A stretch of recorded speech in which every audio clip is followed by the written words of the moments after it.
Introduction, my name is Jonathan Hollis. I'm the managing partner at Mountainside Ventures, and we spend our time working with founders and funds on their fundraising. So we know full well the pain points and the difficulties that founders, but especially emerging fund managers, face. And we've got a panel to talk about all things LP and GP related is it morning still? I'll let the panelists introduce themselves individually, and we'll start with Katie. Should I start with the weird thing? Yes, if you could give us a introduction of what you do and also tell us something that we wouldn't find on LinkedIn. Jonathan's just landed us with that question of what you wouldn't find on LinkedIn, so we've had to quickly think of something. So I'm going to go with, I've fractured my foot 3 times, and so I often found rocking around these conferences in a strange boot or funny shoes. So if you remember anything, that's your takeaway. So I'm Katie. I work for Big Society Capital. I've been there for 4.5 years. Spent just over a decade in the sort of venture capital ecosystem. Previously, I was at Octopus Investments on the fundraising side, so I've kind of been on the GP side as well, so I can totally empathize with lots of people in the room. And yeah, now on the LP side. Many of you might not know about Big Society Capital because we're a UK LP and we're quite niche, I suppose, in terms of what we do. So we were set up about 10 years ago with just over £600 million from public money and 4 high street banks. So we invest on a sort of fund of funds basis, but we don't manage external LP capital. About 20% by value of what we do is venture capital. We're investing at quite early stage, so pre-seed through to Series A funds, and we're really investing for a positive social impact. I don't know if any of you were in the session before, you heard one of the GPs talking about their impact fund. So we're really looking for investments that are seeking positive outcomes for people, and quite specifically in the UK. So we can talk about more of that later on.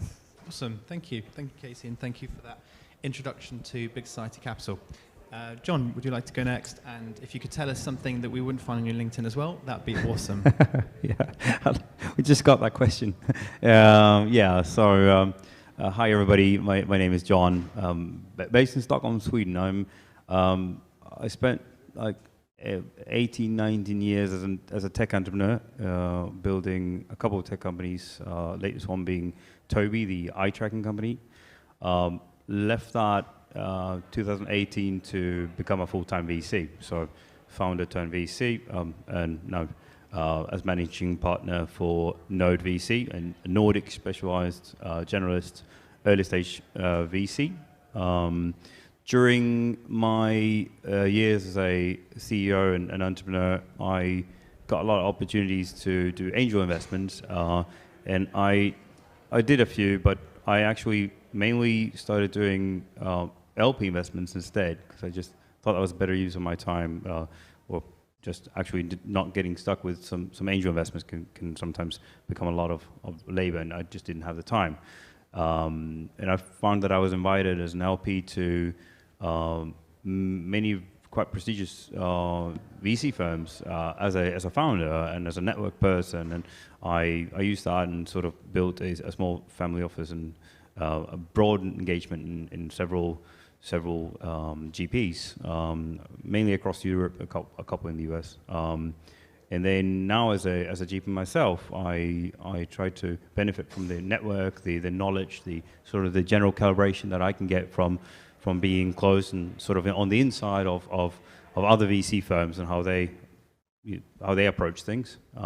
So I'm a bit of a mixed background as an entrepreneur, now VC, but also still an active LP in friends funds, as I call it. And one thing that you wouldn't find on my LinkedIn, unless you're really clever in figuring it out, is that I used to be a competitive boxer in my youth. And do you still box now? I try, not as well anymore, but I do for the exercise, yes. Awesome, thanks. I've just started Thank you. as a beginner, so not very good. And last but not least, Philip, do you want to give us an introduction? Also tell us something about yourself that we wouldn't find online. Right, hi. Hello, okay, here we are. Right, I'm Philip. I'm a co-founding managing partner of Blue Future Partners, which is a fund of fund specialized on emerging managers. So emerging managers for us are sort of, people with some track record, investing, operating, but starting out with their sort of own new funds. So we typically sort of engage in fund generation 1, 2, or 3. We have a global mandate across the US, Europe, Israel, and Asia Pacific.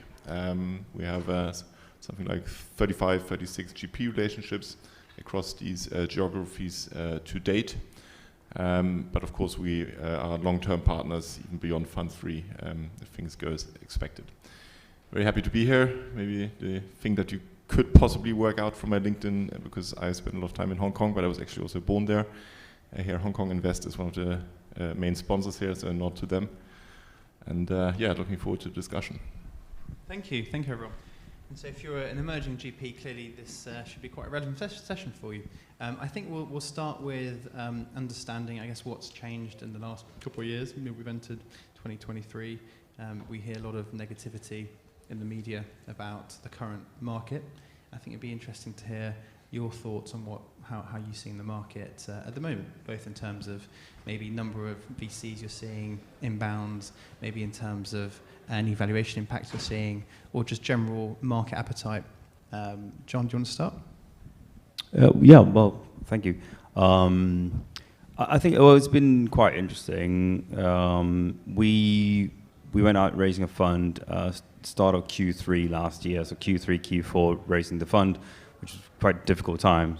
One main thing that I think most of you know well already is sort of the institutional capitals, the distribution of different asset classes and the denomination sort of maximum allocation to alternatives sort of hit the new or emerging managers quite a lot. First thing they will do is, of course, that they will go and just do the re-opping sort of behavior and not do new relationships or new managers. That's sort of the first thing. And then they start cutting from the re-opping as well. So are there any tips, are there anything that emerging funds can do to know which institutions might be more likely to just focus on re-ups versus continue exploring? So what we did was that we quite quickly realized that in this specific type of turmoil, we see the family offices they make better use of this turmoil. Like you can't just invest in good financial times and then avoid investing when it's like a little bit of a downturn, and you start again when it's like the high tide, and like then you're catching just the peaks, and that's not good investment behavior, of course. So I think the family offices in what we've seen, especially from the Nordics, Central Europe a little bit, has been that they've realized this, and they don't have the same set of rules, and they are also a little bit quicker to navigate, and things have changed quite quickly. So quite the opposite to how it's been previous sort of turmoils, where institutional capital has made better use of the downturns, and the more retail, closer to retail, have sort of been more scared and more volatile. We have had much better success with high net worths and family offices.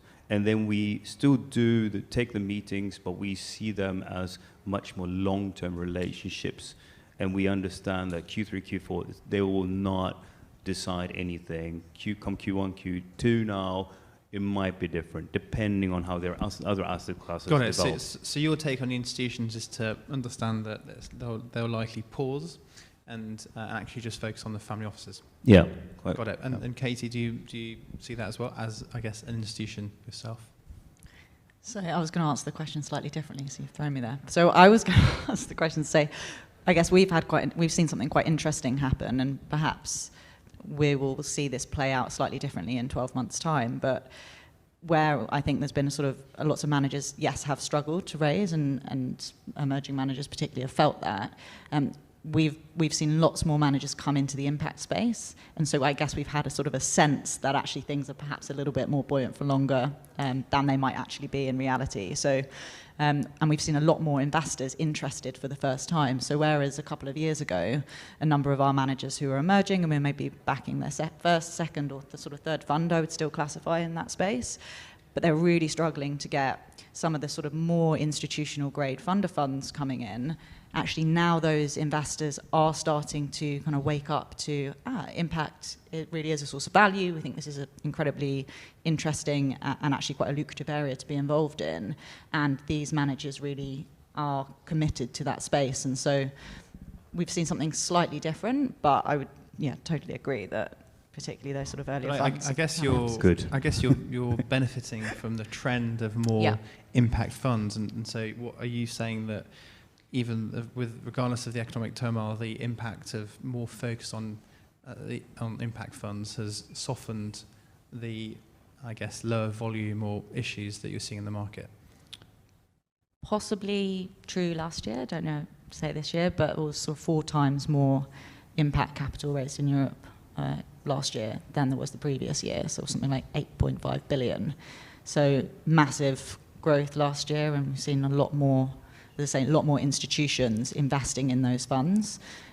It'll be interesting to see this year. I think it depends what sort of lens you're looking at. I think if you look at those more mainstream managers who have been pivoting to impact and looking at sort of how they might start to integrate that into their sort of strategy, I suspect they will return more back to normal, and there will be less bandwidth to really focus on that element moving forwards as they're more in survival mode, supporting portfolio, etc. So it kind of depends also what lens you're looking at. Got it. Interesting. Thank you.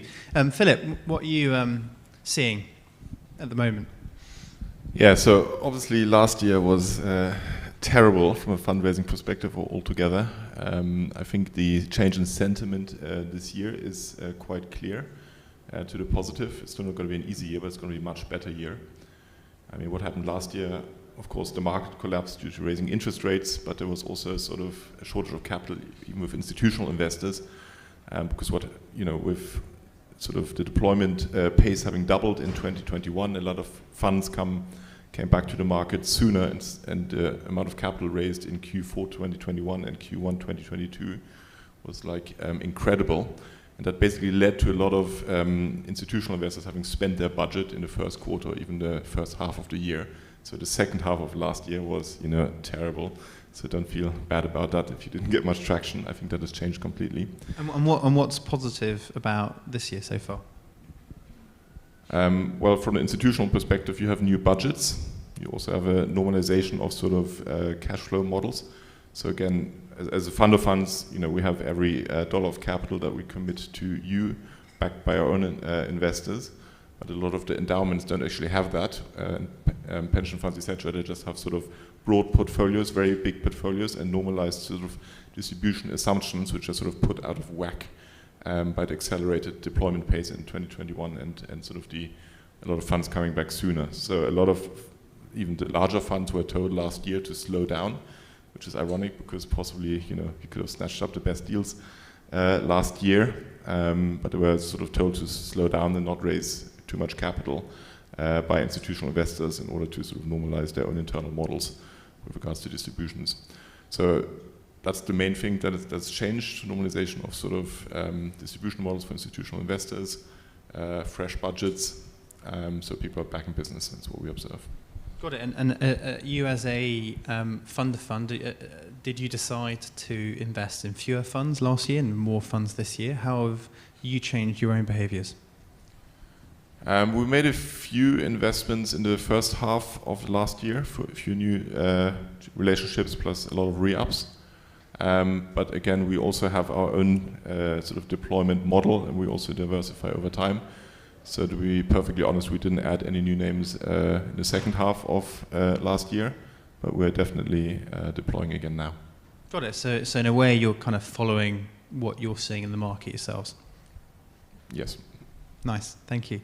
Let's turn into, I guess, assessing emerging funds.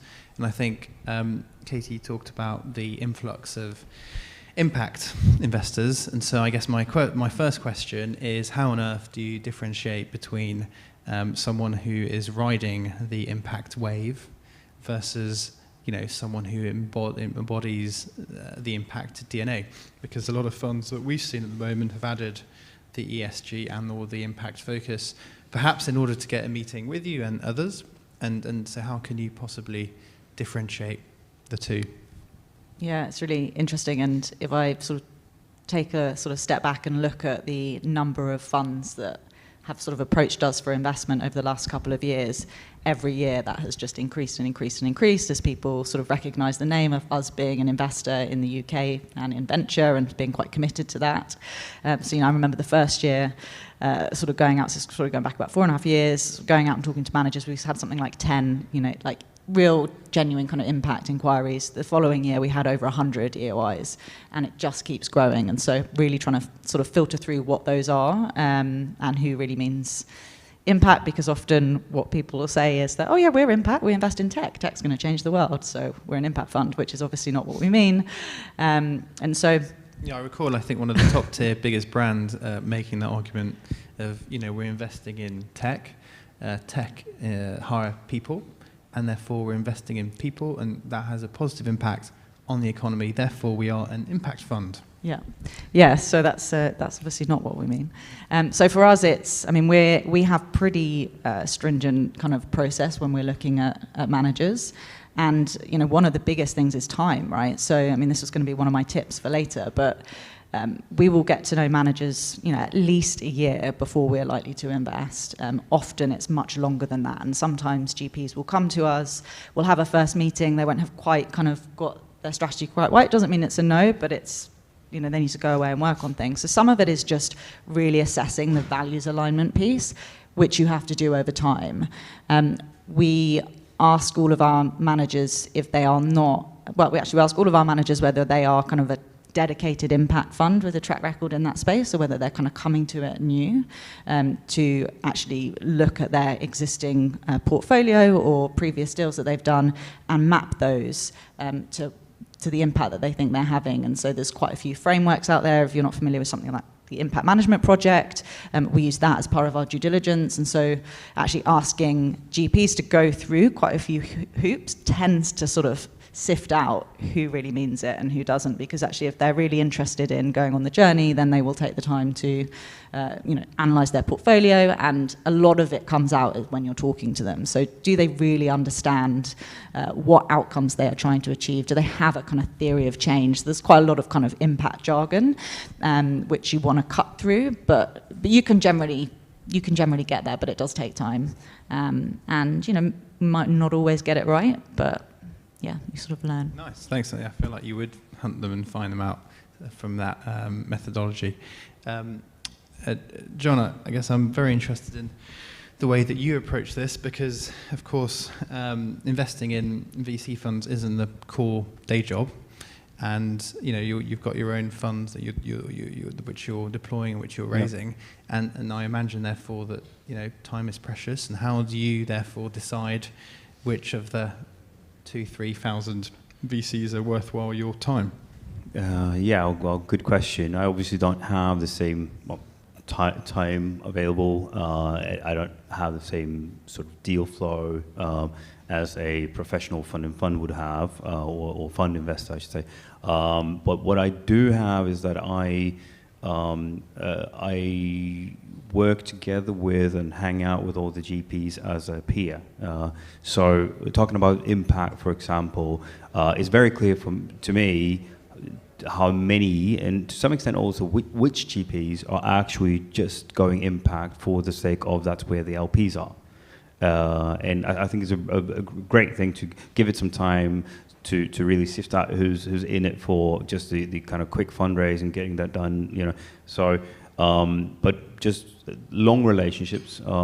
Many of the VCs know me as an entrepreneur for many years, or as a co-investor, maybe as an angel, or as an LP in other funds, and sort of I have to leverage on those long relationships. So I quite rarely would invest in sort of an incoming potential manager that I don't know. That would be quite unique, and I would only do that if it really serves a purpose for me, as a not only financially. Like I want to know what's going on in that region. I have a couple of years ago I did a drive where I really want to get into certain industries just to get the know-how from sector-specific funds, and I can sort of get most of the time I have one person working for me on these LP tickets and LP investments to just sort of do a review, go by reference basically, and do it that way, and big kind of quick and dirty. And that's how I do it. Got it. Interesting. Well, I was going to say, mention deal flow. I guess you've got the deal flow of the people in this room raising. But as you say, it sounds like, given the time constraint, your answer to that is relying on the network and the people that you meet on a day-to-day basis, which is very understandable. Yeah, and quite bluntly asking the question as well, like speaking to like what I've been doing now today and yesterday is really like, who's the best in this segment? Who's the best in this? Like, I have to leverage sort of other people's hard work and sort of get their feedback and do it that way. Nice. Sounds like a good trick to use. And Philip, what about you? How are you? Because this is, I guess, a core part of your role. How are you assessing the hundreds of inbounds? Because I imagine you're more open to direct inbounds than John is. Yes, absolutely. We welcome any inbound. We look at every inbound. I mean, unlike you, obviously, we have to build a funnel and basically see everything in the market. So we're very happy to engage with everyone. In terms of what we're looking for, I mean, to Katie's point, it's become an incredibly competitive market. Within our addressable market segment, we estimate around 5,000 funds worldwide. Sorry, I didn't quite catch. Within a what? Sorry, segment? Within our addressable market, so emerging managers. Around half of them in the US, half of them sort of across the rest of the globe. So what we're really looking for, if you sort of nail it down to one thing, is differentiation. And differentiation can be many different things. It can be sort of access. It can be sort of how you work with founding teams. It can be a sector expertise of some kind, but again, be specific. So, for instance, climate tech funds are great, and there are a lot of them. So narrow it down. Every single second sort of new fund I seem to be looking at seems to be a climate tech fund, but climate tech is such a huge category. You need to be more specific. So have a very articulate sort of differentiation strategy, and the reason that matters for us is, of course, it's just as competitive around sort of the founding community, sort of the best founders, the very few of them that drive most of the returns. It can be highly selective. So my question is, why should a founder take your money? And we're looking for a very convincing answer to that one. I can definitely resonate. We ran an LP conference last year, and we had about 300 VC apply for 20 spots, and the biggest issue we had was definitely differentiation. The number of kind of Series A SaaS funds and seed climate funds probably made up 50% of the market. So I can definitely understand where you're coming from. I guess to help the differentiation aspect, could you give us some examples of what you've seen classify as a differentiating point? Be it network or track or whatever. It'd be good to understand beyond, we have access to these companies, we have, a good track. What is a good best case differentiation? When you get the cold email and you see the deck, you're like, wow, these guys are definitely differentiated. I guess the best case is, you can either differentiate by focusing sort of on a category, but within any sort of category, there are cycles. So I sort of recommend you have 4 or 5 like sort of themes that you cover, but have sort of a horizontal overlay of the value add that you can sort of bring to those. So for instance, a fund that comes to mind is a fund called Designer Fund from the US, very small. Probably no one would have heard of it potentially. But the guy who is, or one of the 2 GPs, was basically head sort of designer at Facebook. And he basically gets a place on any cap table just for this very specific sort of value add. So for instance, when Patrick Collison of Stripe was looking for someone to help him on design, he went to this chap and said, can you spend 1 week on design? Sorry, 1 day a week on design for us. And if Patrick Collison calls that guy, he's like the expert there. So, and we sort of, as part of our diligence, we do a lot of founder references. And every founder we talk to, we ask the question, would you have given him a bigger ticket? He invested 2 million, would you have given him 5?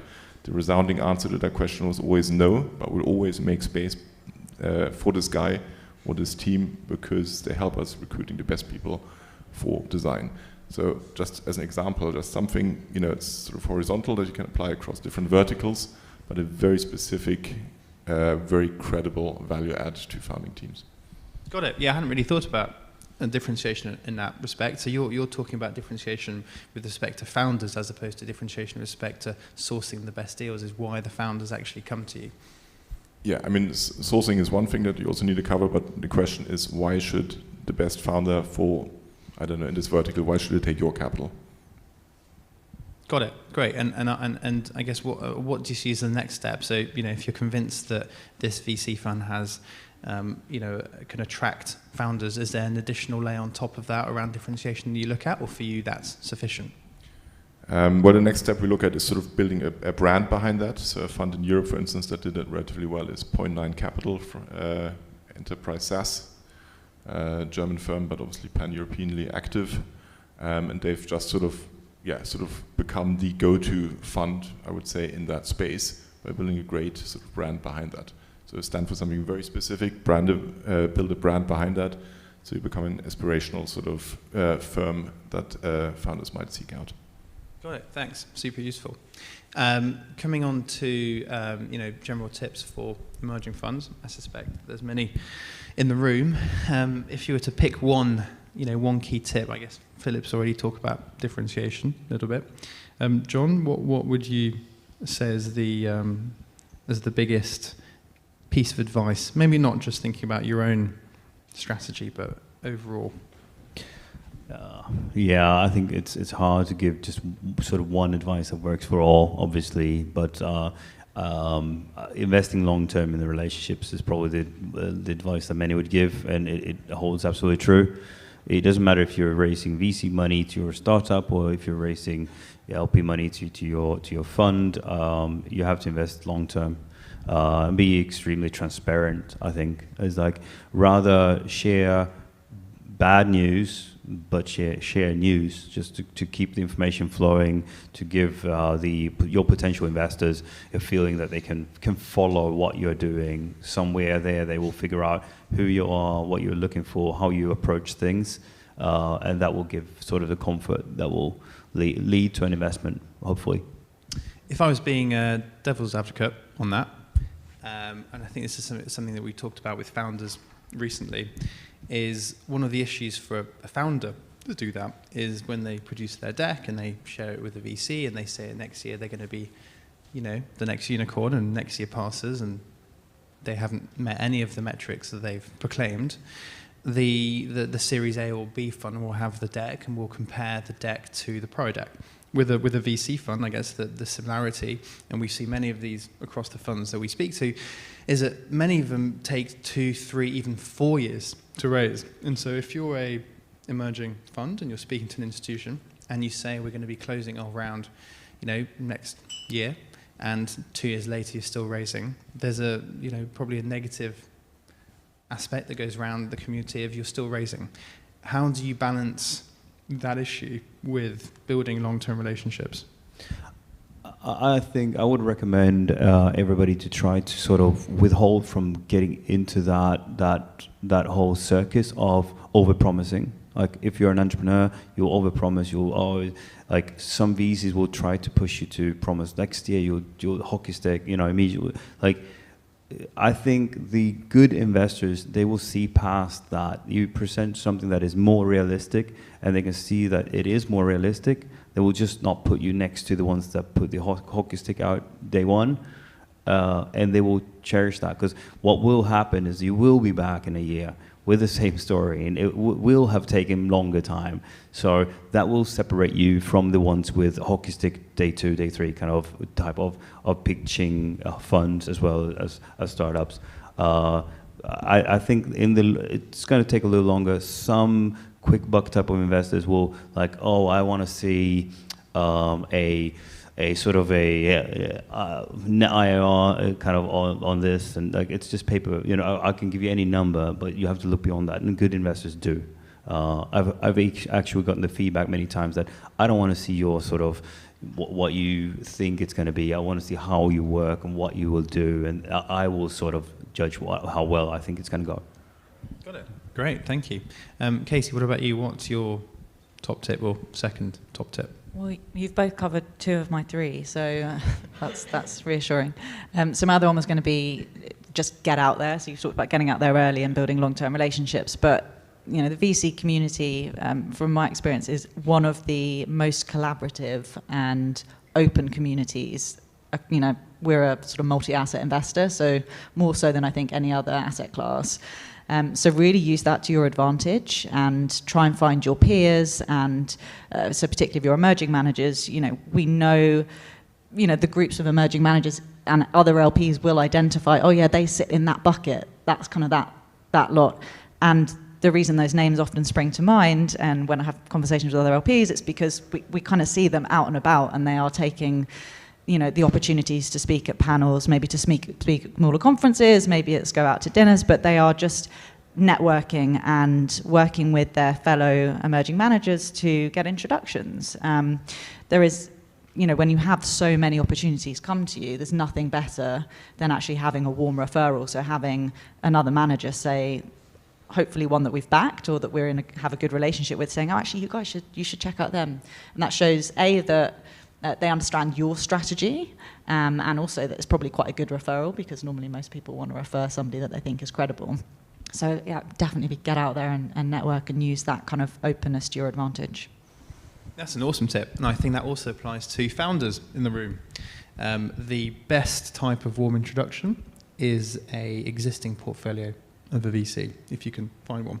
And so instead of sending 10 cold emails to a particular fund, do the same thing, but for the founder, build a relationship with them, and then get a warm intro through that. So I think that applies both for startups and, as Katie mentioned, to funds. Okay, cool. Philip, any other bits? I guess there was a slightly different question asked before, but any additional insights or tips beyond the differentiation point, specifically for emerging funds? Yeah, so I already touched on differentiation and branding as one of sort of the 4 key pillars we look at. I can just quickly touch on the others. Track record is obviously important, but we don't focus at all on sort of the headline numbers like TVPI, let alone IRR. IRR is a metric that's completely irrelevant for venture capital, in my opinion. But even if you sort of have a fund 1, come back for your fund 2, you will not have these numbers to show.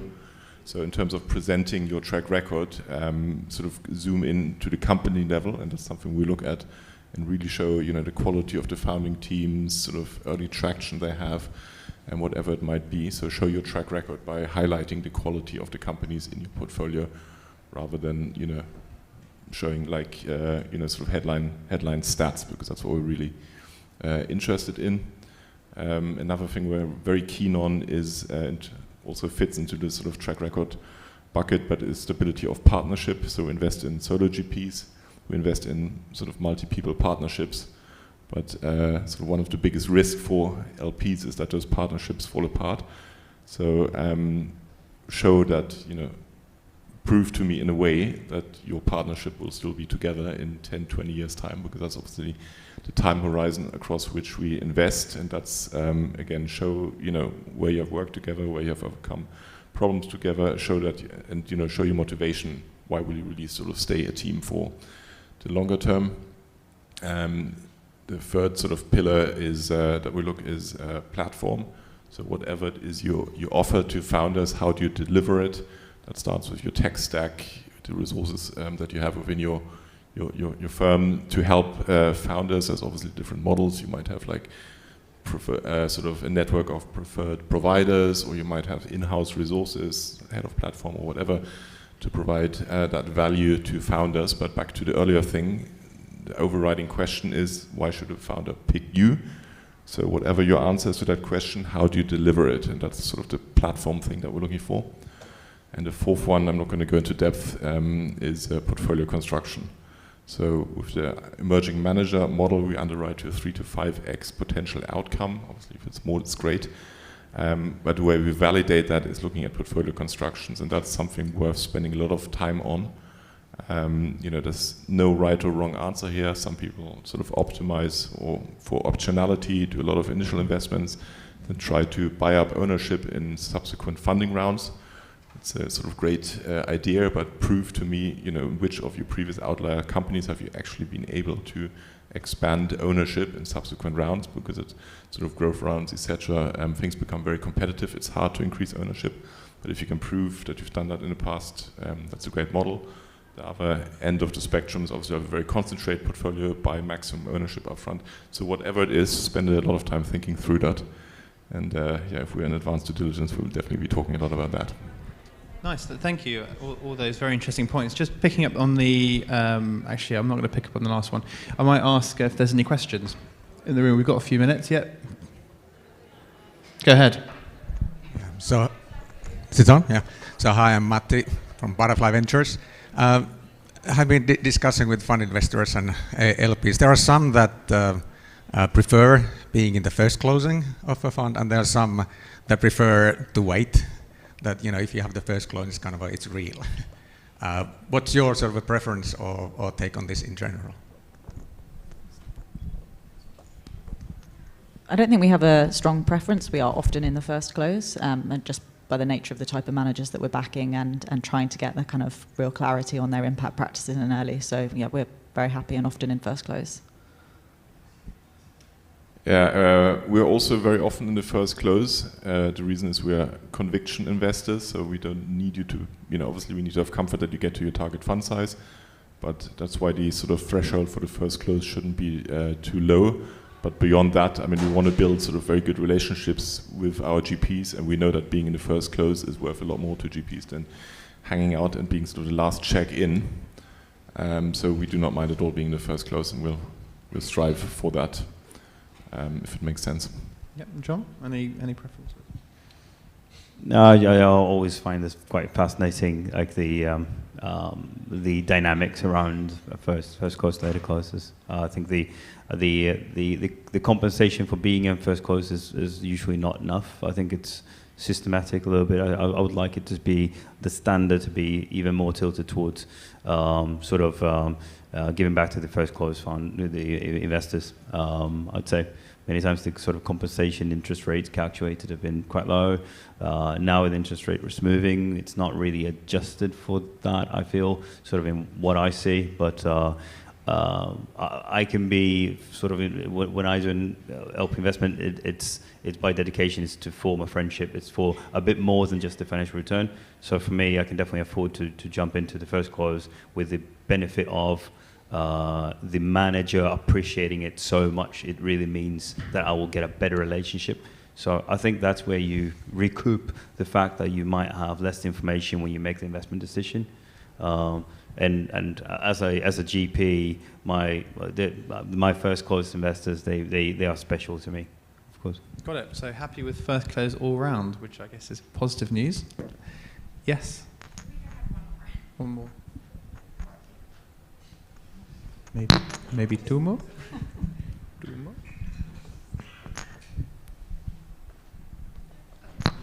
I really appreciate how you were very specific about the differentiators that you're looking for. Since I co-founded an impact investment firm, I'm wondering if you have specific differentiators you're looking for in terms of climate or impact specifically. So we're a social impact investor. So our focus is very focused on the UK. So we're looking for funds to have majority allocation to UK impact. Doesn't necessarily mean companies have to be headquartered here, but ideally here, and very focused on social outcomes.